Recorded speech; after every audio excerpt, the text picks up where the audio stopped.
Les amis, bonjour. On se retrouve pour notre 57e économiser et partager. Un économiser et partager avec notre ami Athanasios, où on avait vu déjà deux énormes monstres dans les économiser et partager. Là, aujourd'hui, nouveau petit goodies de la part de Prime One Studio. On va voir Optimus Jetwing. Alors, Optimus Jetwing, c'est quoi? C'est quasiment 1,10 m de hauteur, plus de 1 mètre de largeur, quasiment 90 kg, plus de 100 pièces, je dirais, puisqu'il y a 6 cartons avec, 6 étages de polystyrène avec des pièces, 3h30 de montage me concernant. On est sur une statue complètement démentielle de la part de Prime One Studio. Alors, j'en parlais avec Denis avant le montage. Effectivement, on a des prix très aléatoires. Il me stipulait entre 4 000 et 5 500 € en prix public. De ce que j'ai vu en prix classique, on était plus exactement entre 4 299 et 6 499 € selon les revendeurs pour cette pièce. Là, on est en économisé et partagé à 3 500 €, donc quand même un bon bout en dessous de ce tarif.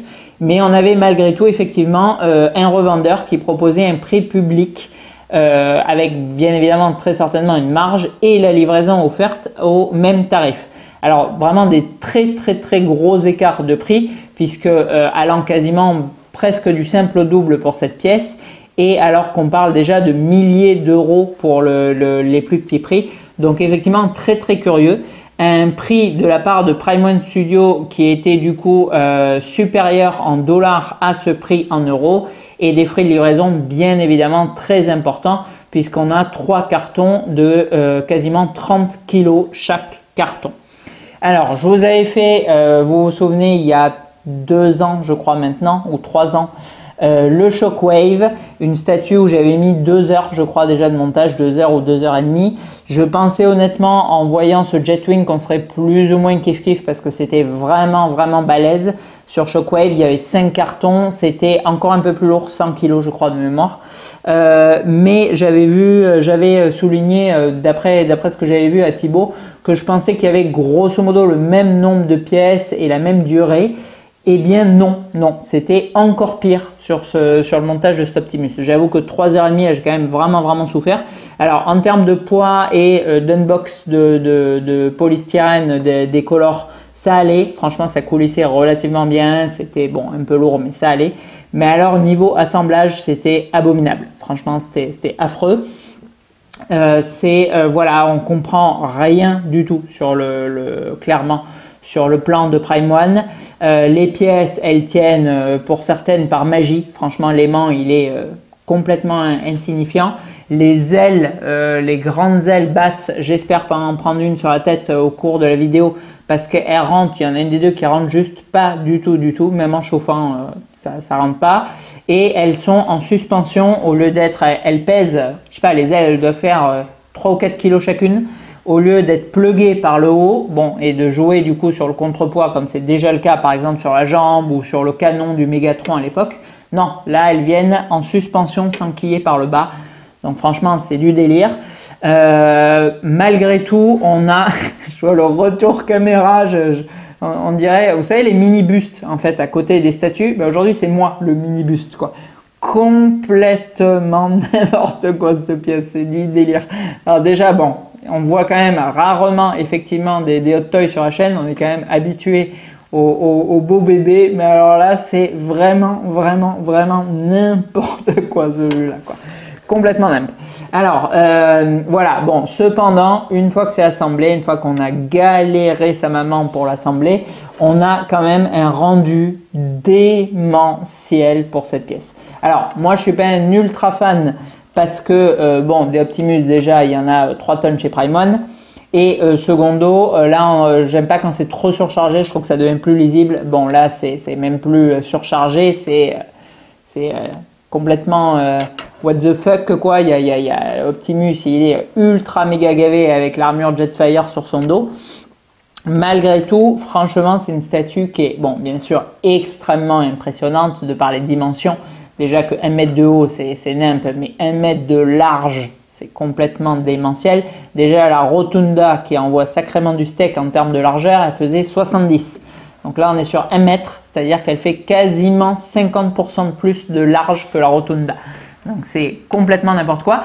Malgré tout, je trouve qu'on a une pièce qui est extrêmement artistique, en plus d'être très impressionnante, du fait qu'elle soit complètement en suspension, en lévitation, accrochée du coup sur le rocher arrière. Ça donne quelque chose franchement de très joli à l'œil. Alors je sais pas si sur la caméra ça va se voir. De toute façon, je vais devoir filmer un peu de loin parce qu'il y a un recul. Là, je sors quasiment la caméra de la pièce. C'est complètement n'importe quoi et encore, je vois qu'il est coupé sur le haut. Mais voilà, le fait qu'il soit complètement en lévitation au-dessus de Shockwave, c'est quand même très artistique. Alors, c'est vrai que c'est une pièce qui est... Voilà, encore une fois, on ne peut quand même que saluer le savoir-faire de Prime One parce qu'on a une pièce qui est impressionnante de tous les points de vue. Alors oui, on a une pièce qui fait 1 mètre sur 1 mètre, on a une pièce qui fait 90 kg, donc bon, effectivement, rien que ça, la base.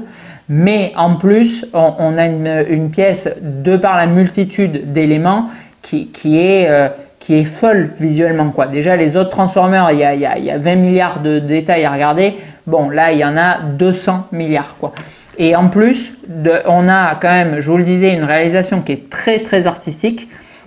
Alors, à voir ce que nous propose du coup Queen Studio avec leur prochaine version un peu dans cet esprit. Mais on a quelque chose de très joli. Et surtout, on a une prouesse, comme j'en discutais avec Denis, une prouesse d'ingénierie complètement folle. Parce que même si je vous disais, ça tient par l'opération du Saint-Esprit, bon, à première vue, ça tient. Et c'est vrai que le canon de mon Mégatron, que j'ai gardé 6 ans, je me suis dit, putain, le truc, dans 2 mois, il va tomber, il va être en 1000 morceaux, je vais pleurer ma mémé.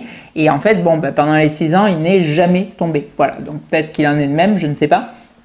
Mais si effectivement ça tient, on a cette sculpture qui est en elle-même, même si on avait des petits éléments, c'était pas Optimus avec l'armure Jetwing et compagnie, on a voilà quelque chose de très beau, c'est-à-dire une énorme base très détaillée, très fournie avec les tentacules du coup du driller, ce pan vertical du coup de montagne, cette représentation d'Optimus en train de voler avec l'armure de Jetfire qui est vraiment pour le coup qui reprend le film parce que quand il a cette armure, du coup il vole à travers les buildings et il shoot du coup vu du ciel Shockwave et du coup ils ont parfaitement imagé. On a, comme je vous le disais, comme j'adore sur les statues, une mise en abîme directe de la fin de Dark of the Moon qui est clairement le meilleur des Transformers qui arrache tout. Il est complètement démentiel ce film et en plus voilà cette bête de je ne sais combien de kilos, il doit faire je sais pas 40 kilos peut-être l'Optimus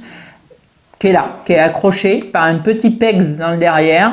On a, alors c'est assez esthétique aussi quand même, les réacteurs qui sont quasiment à l'horizontale, ils sont à 45 degrés par rapport à 90 degrés, oui à 90 degrés par rapport à Optimus, quasiment 80 disons, et reposent du coup sur le haut de la montagne, ils sont juste posés, pouf, voilà, avec 2 petits pegs du coup qui viennent s'accrocher sur le dos d'Optimus, et tout ça, voilà, tient par un pegs que, bon, pas un petit pegs, mais pas non plus démentiel, dans le derrière d'Optimus et qui vient du coup se plugger dans la montagne verticale. Et franchement, cette ingénierie, le fait que ça tienne, c'est rien que ça époustouflant.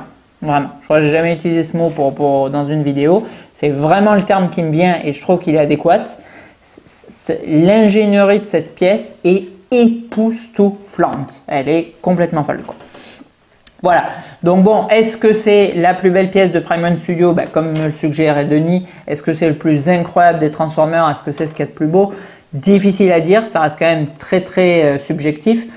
Voilà, moi j'avais été extrêmement impressionné par Optimus. J'aime beaucoup Grimlock avec Optimus sur le dos qui tient sur une seule patte. Je trouve que c'était une statue qui était incroyable aussi d'ingénierie. Bon, voilà, après il y a les affections de chacun, qui sait qui va préférer quoi, mais c'est vrai que cette pièce, j'avoue que sur photo, bon, je trouvais, voilà, allez, encore un Optimus, allez, ils lui ont enquillé Jetfire sur le dos, c'est n'importe quoi, machin. Mais en vrai, c'est quand même un truc de dingo. Et du coup, bon, on est sur une pièce relativement ancienne et encore une fois avec des très grosses disparités de prix selon les marchands. Et c'est vrai que, bon, 6000, ça gratouille très sérieusement. Surtout que là, on n'est pas par contre sur un 100 ou 150 exemplaires comme on pourrait l'imaginer pour une pièce aussi gargantuesque. Ou même la Rotunda, je crois qu'il y en a 300. Là, on est sur 700 exemplaires, quoi. Donc quand même un gros tirage de Prime One pour une pièce aussi titanesque que celle-ci. Mais malgré tout, voilà, quand on le voit, ben, ça peut que matcher à 3000%, quoi. Je veux dire, on n'aime pas Transformers, on trouve que ce soit trop chargé, encore un Optimus, etc. Tout ça, je peux l'entendre. Mais on est devant cette pièce, on ne peut que dire waouh, c'est pas possible, voilà, de dire autre chose, quoi, à mon sens, quoi. Alors, comment elle se décompose? Ben, grosso modo, ils reprennent un petit peu le code stylistique qu'ils avaient utilisé sur Shockwave, c'est-à-dire on a les tentacules du driller autour du socle, on a ces très grosses tentacules, une devant, une derrière qui reviennent. Alors là, elles sont plus petites, elles sont comme ça. Sur Shockwave, on avait des engins comme ça revenait du coup en croix devant et derrière la bête. Bon, là c'est plus discret avec du coup la très grosse bouche du driller qui s'ouvre en bas. Et au fond, on a du coup ces amas de roches avec des petits picots d'acier. Là, ils le font systématiquement pour le béton, ça. Et du coup, en position magistrale haute, surplombant du coup la scène, on a notre Optimus Jetfire, Jetwing qui vient se plugger dessus et qui déploie ses ailes et ses réacteurs. C'est tout bonnement complètement fou. La sculpture en elle-même, le fait de figer une scène clé comme ça du film, une des scènes les plus époustouflantes à l'époque du film Dark of the Moon, c'est vraiment un travail magistral de la part de Prime One Studio. On est sur une statue complètement folle. Après, en termes de paint, bon, je vous l'ai dit, avec la gamme Alien, je trouve que c'est là où Prime One s'exprime le mieux en termes de peinture. On a une peinture effet carrosserie qui est poussée à son paroxysme. C'est extrêmement beau, avec bien sûr du weathering sur chaque arête, des effets chromés à la perfection. C'est très beau.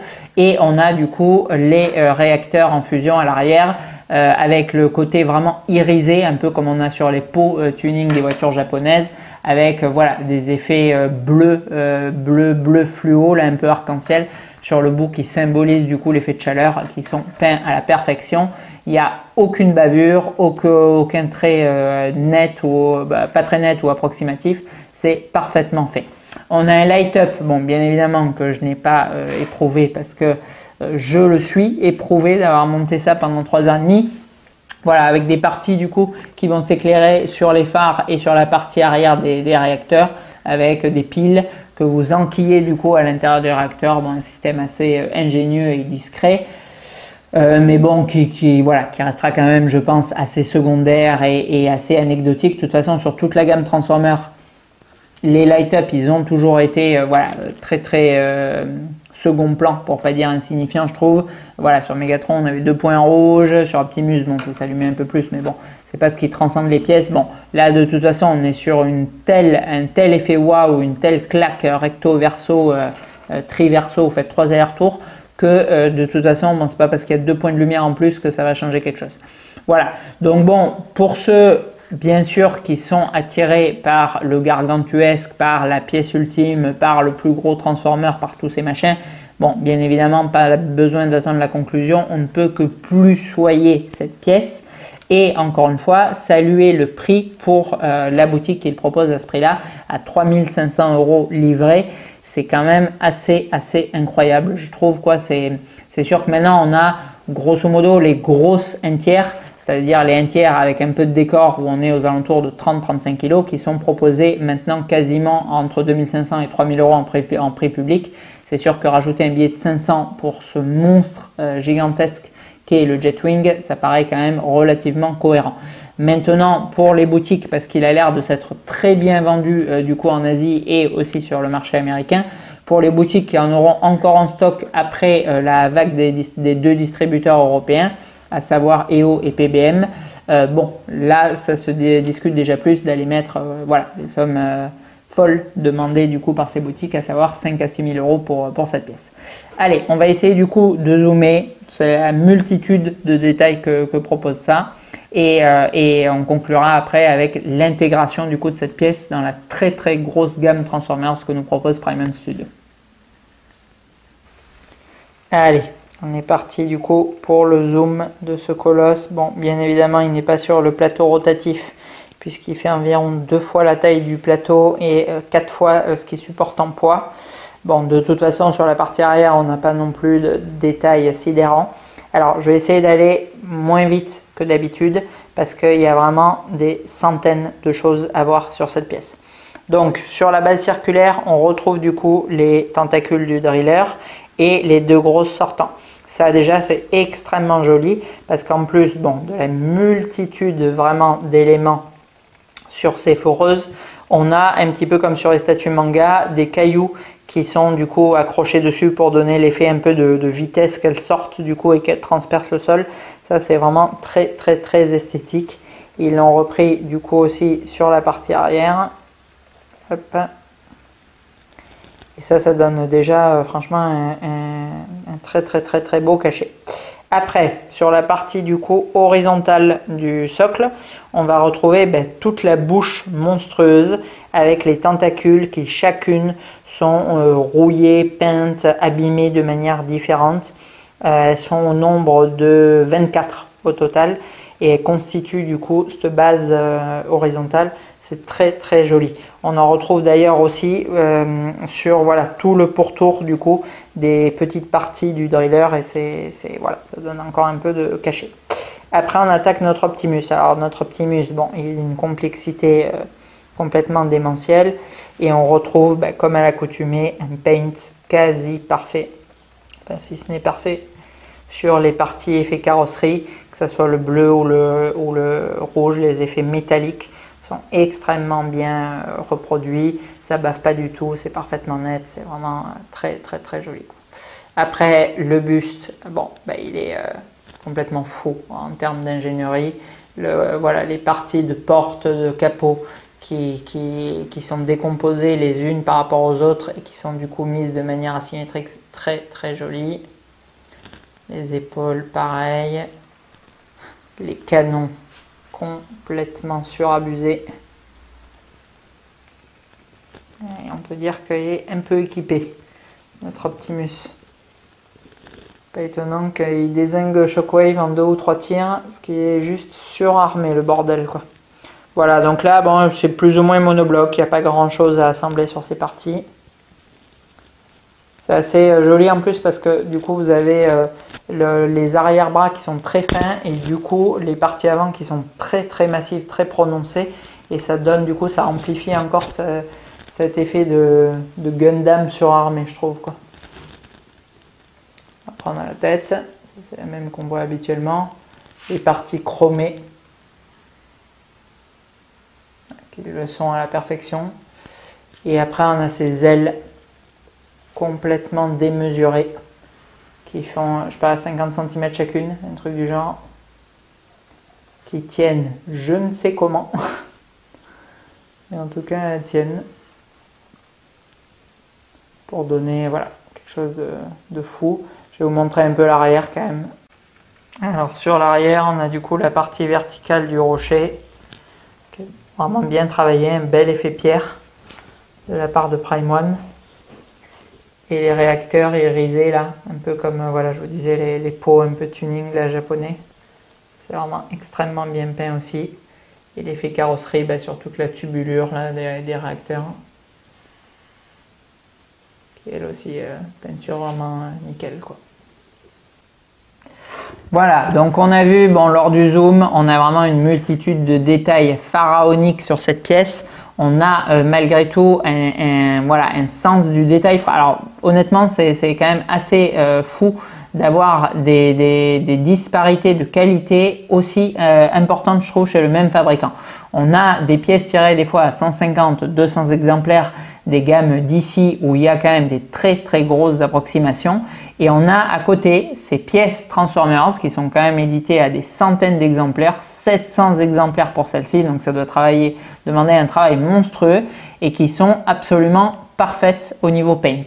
Donc bon, en plus bon, on peut imaginer que voilà, c'est plus ou moins selon les prix de vente qui payent telle ou telle usine, Et là, c'est pas forcément le cas parce que, encore une fois, si on prend le prorata du prix du Prime Store par rapport à d'autres pièces d'ici, mais qui sont infiniment moins complexes, bon, je pense pas qu'ils s'y retrouvent en termes de coût de main d'œuvre. Donc bon, aucune explication pourquoi ils sont aussi performants du coup sur les Transformers, sur les Aliens ou aussi, je vous le dis, sur la gamme Berserk où ils sont quand même très bons aussi. Et à l'inverse, pourquoi des fois on a des pièces, je sais pas, comme les Batman des films par exemple, voilà, la gamme de Justice League là, de Snyder, je la trouve hideuse en termes de paint.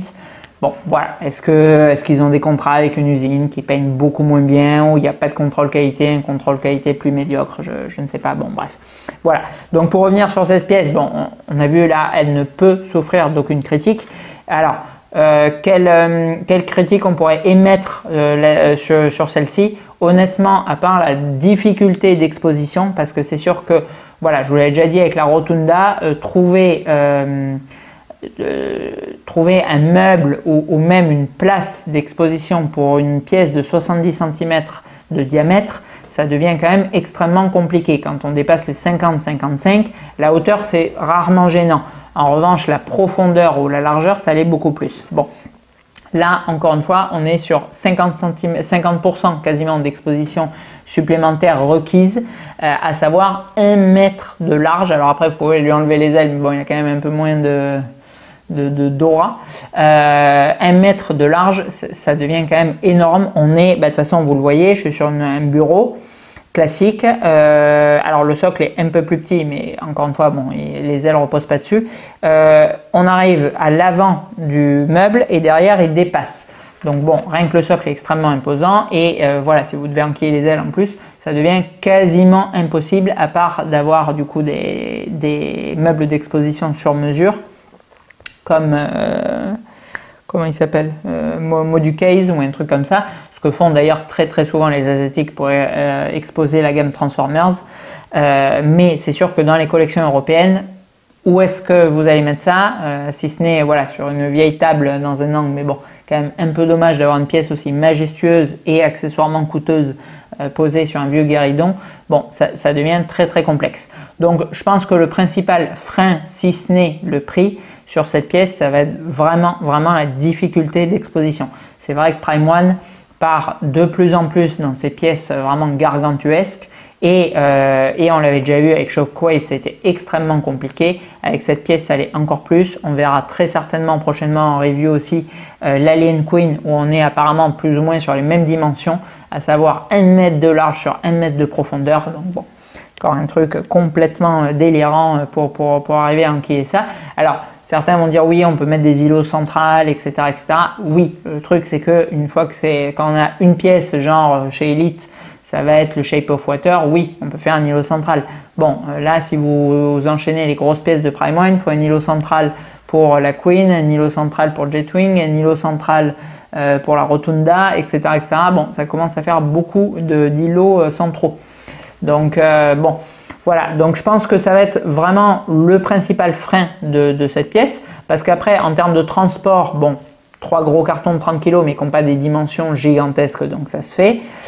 Et en termes de prix, bon, bien sûr, on est sur des gros budgets, mais bon, avec des collectionneurs qui payent en plusieurs fois ou avec des reventes de pièces, bon, et surtout avec le climat actuel des prix, ça paraît pas stratosphérique, quoi. On n'est pas, disons, sur la statue Final Fantasy qu'ils ont proposée, quoi. Voilà, donc hormis l'exposition, on ne peut pas reprocher grand-chose du coup à cette pièce. Alors, j'aurais tendance à vous dire que voilà, 3500, 4300 ou 6000 € pour 700 pièces, on a un rapport tirage-prix qui est mauvais.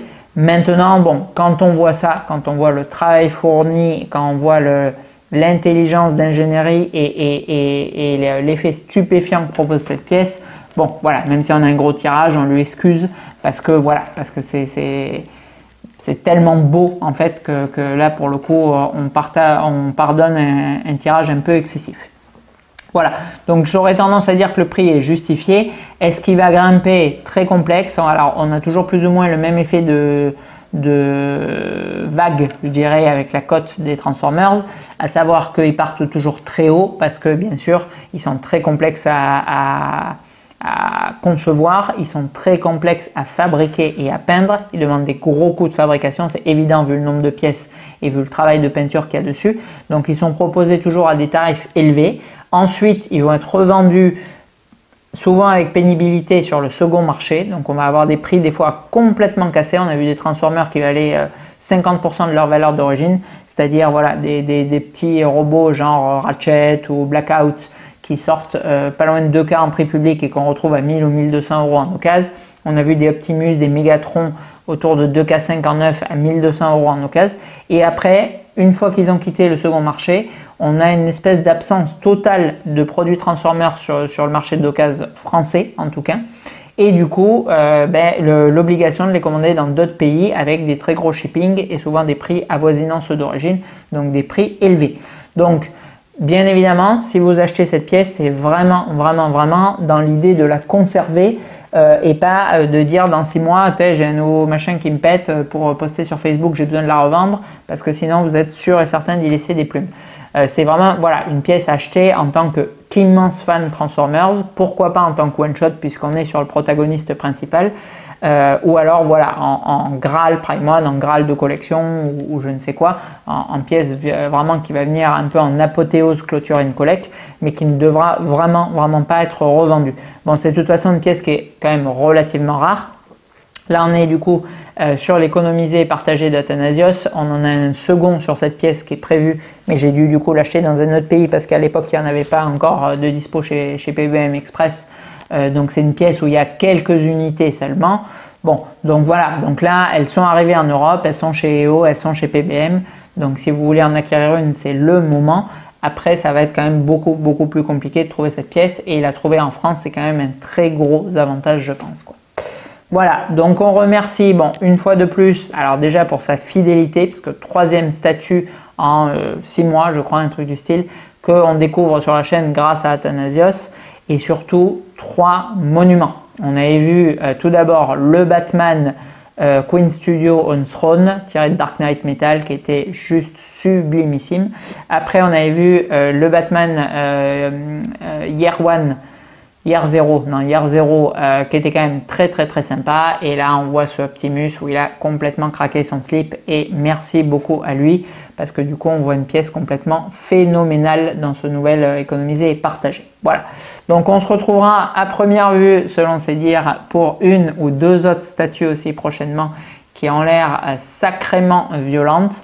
Mais bon, je pense qu'elles dépasseront quand même pas pour le coup cet Optimus Jetwing qui est une des statues, je pense, les plus folles qu'on ait vues sur la chaîne, quoi, avec Shockwave, avec peut-être le Shape of Water. Mais voilà, on est vraiment sur l'une des pièces les plus dingues, toutes marques confondues, et selon les goûts, possiblement sur la plus folle des Prime One Studios existantes, quoi.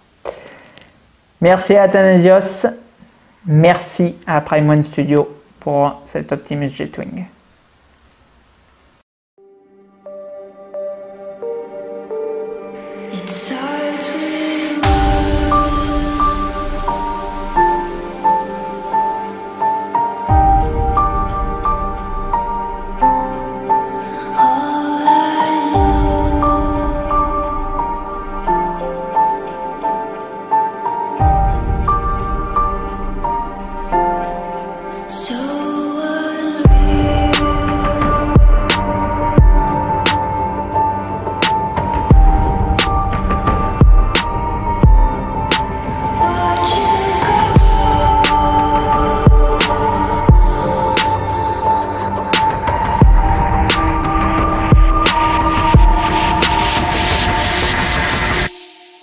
I tried so hard and got